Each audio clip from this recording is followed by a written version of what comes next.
नमक जैसा किरदार बनाओ, न कोई ज्यादा इस्तेमाल कर सके और न कोई आपके बिना रह सके। क्या आपको पता है इंसान जिंदगी में किसी भी तरीके से खुश नहीं है।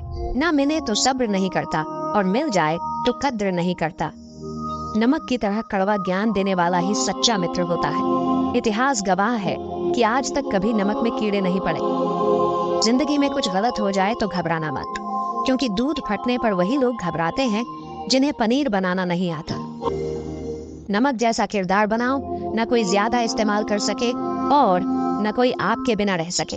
क्या आपको पता है इंसान जिंदगी में किसी भी तरीके से खुश नहीं है।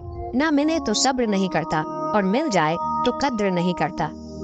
नमक की तरह कड़वा ज्ञान देने वाला ही सच्चा मित्र होता है। इतिहास गवाह है कि आज तक कभी नमक में कीड़े नहीं पड़े। जिंदगी में कुछ गलत हो जाए तो घबराना मत, क्योंकि दूध फटने पर वही लोग घबराते हैं जिन्हें पनीर बनाना नहीं आता।